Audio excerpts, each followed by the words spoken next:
오늘 하나님께서 우리에게 주신 말씀은 시편 73편 15절에서 28절까지의 말씀입니다. 제가 한 7, 8년 전쯤에 시력 교정술을 받았는데요. 라섹이라고 들어보셨죠? 각막을 레이저로 깎아서 멀리 있는 걸 잘 보이게 해주는 시술입니다. 사람마다 통증의 정도가 다르고 약 3일 정도 아프다는 걸 알고 시술을 받았습니다. 그런데 참 불행하게도 저는 통증을 매우 심하게 느끼는 사람이었습니다. 어떤 느낌이었냐 하면요. 눈에 모래를 넣고 슬슬 문지르는 듯한 딱 그런 아픔이었습니다. 이 고통이 쉬지 않고 이어지자 나중엔 몸살이 오더라고요. 3일만 참으면 된다는 걸 알았지만 그 3일 후가 오지 않을 것만 같았습니다. 반면에 우리 재밌는 16부작 드라마 한 편을 쭉 몰아볼 때는 어떤가요? 시간이 금방 가죠. 빠져들어서 보다가 배고파서 시계 보면 저녁입니다. 이렇게 시간의 흐름은 참 상대적입니다. 고통을 통과하는 시간은 너무나 괴롭고 더디 흐릅니다. 아무리 큰 행복감을 느껴도 그것이 영원하지 않고 어떤 어려움도 반드시 끝이 있다는 것을 머리로는 알지만 막상 내가 직접 부딪히면 이 고통의 시간이 영원할 것만 같은 생각을 떨쳐내기란 무척 어렵습니다. 오늘 본문의 주인공인 아삽은 심한 고통 중에 있는데요. 16절입니다. 내가 어쩌면 이를 알까 하여 생각한즉 그것이 내게 심한 고통이 되었더니. 아삽이 겪고 있는 고통의 원인은 전반부에 소개되어 있는데 한마디로 하면 악인의 형통함입니다. 성경에서 악인은 범죄자가 아니라 하나님이 없다고 말하는 사람입니다.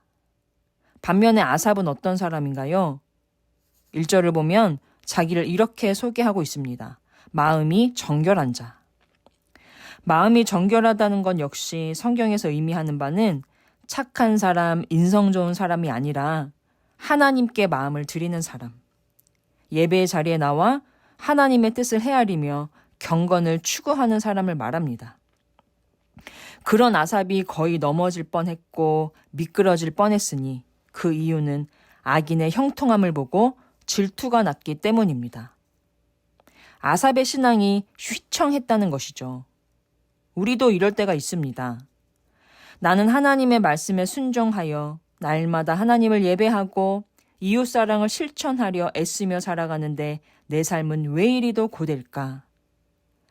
반면에 하나님을 단지 안 믿기만 하는 게 아니라 업신여기기까지 하는 저 악인들의 인생은 너무도 평안합니다. 하나님이 정말 선하시고 전능하시다면 어째서 이 상황을 보고만 계실까? 하나님은 없거나 있다고 해도 악하거나 전능하지 않은가 보다. 하나님께 벌을 받아 마땅한 악인들은 평안하고 하나님께서 보호해 주셔야 할 약자들은 종일 재난을 당하는 현실을 신앙적으로 어떻게 해석해야 하는지 답을 찾지 못해서 내적 갈등을 겪다가 신앙을 버리는 경우가 참 많이 있습니다. 아삽도 흔들렸습니다. 13절입니다. 내가 내 마음을 깨끗하게 하며 내 손을 씻어 무죄하다 한 것이 실로 헛되도다. 마음을 깨끗하게 했다는 것은 마음을 정결하게 했다. 늘 하나님을 예배하는 경건한 삶의 자리를 지켜왔다는 것입니다. 그런데 그 노력이 다 헛되도다. 내가 쓸데없는 짓을 했다. 하나님 잘 믿고 기도 열심히 해도 아무 소용이 없구나 하는 상실감과 좌절감이 아삽의 마음을 고통스럽게 하고 있었습니다.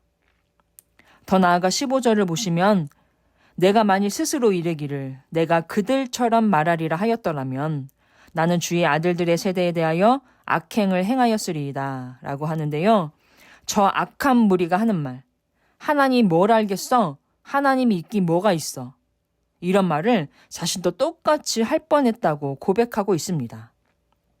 하지만 참 다행인 것은 아합의 신앙이 그런 불신의 상태까지 떨어지지는 않았습니다. 이유는 무엇인가요? 17절입니다. 하나님의 성소에 들어갈 때에야 그들의 종말을 내가 깨달았나이다. 아삽이 하나님의 성소에 들어가 모든 것을 새롭게 이해하는 극적인 인식의 전환을 경험합니다. 삶에 대한 관점, 힘의 근거, 믿음의 고백 모두가 바뀌면서 아삽은 하나님을 찬양하기 시작합니다. 어떻게 이런 변화가 일어났을까요? 17절을 다시 보시면 아삽이 들어간 하나님의 성소라고 할 때 성소가 복수로 쓰였는데요. 이렇게 쓴 이유는 아삽이 지속적으로 그리고 꾸준히 하나님의 성소에 나아갔음을 표현하는 것입니다. 다시 말해 아삽은 세상의 불의함과 자신의 억울한 상황을 바라보며 불평만 한 것이 아니라 경건 생활을 꾸준히 이어가며 하나님 앞으로 나아가 마음의 어려움, 고난의 상황을 토로했다는 의미입니다. 상황이 어떠하든 마음 상태가 어떠하든 하나님께 가까이 나아가고자 발버둥 쳤던 아삽은 꾸준한 경건 생활을 이어가던 중 문득 악인들의 마지막을 깨닫습니다. 그들이 디디고 선 권력과 평안의 자리가 이제는 미끄러워 보입니다. 그들의 평안은 눈 깜짝할 사이에 미끄러져 파멸에 이를 한시적인 평안이었고 곧 빼앗길 권력이었습니다. 악인들의 이러한 운명을 본 아삽은 거기서 멈추지 않고 자신을 성찰합니다. 그리고 자신 역시 그들과 다르지 않은 존재라고 고백하는데요. 22절입니다. 내가 이같이 우매무지함으로 주 앞에 짐승이오나. 아삽은 하나님의 선하심을 신뢰하지 못하고 세상의 형편을 바라보며 불평하고 원망하던 자신이 짐승처럼 우매하고 무지했음을 깨닫습니다. 그런데 참 감사하게도 하나님은 여전히 그의 손을 붙들고 계셨습니다. 23절입니다. 내가 항상 주와 함께하니 주께서 내 오른손을 붙드셨나이다. 아삽은 불의한 현실을 바라보며 그 신앙이 심하게 흔들렸습니다. 악인들이 하는 말을 똑같이 할 뻔했습니다. 그러나 완전히 고꾸라지지는 않았습니다. 그것이 가능했던 것은 하나님께서 아삽의 오른손을 붙들고 계셨기 때문입니다. 아삽은 연약한 우리가 하나님께 붙어 있는 것이 가장 안전하며 모든 문제의 해결책이라는 것을 깨닫습니다. 그래서 하나님 외에 다른 것은 필요가 없다고 고백합니다. 25절입니다. 하늘에서는 주 외에 누가 내게 있으리요. 땅에서는 주밖에 내가 사모할 이 없나이다.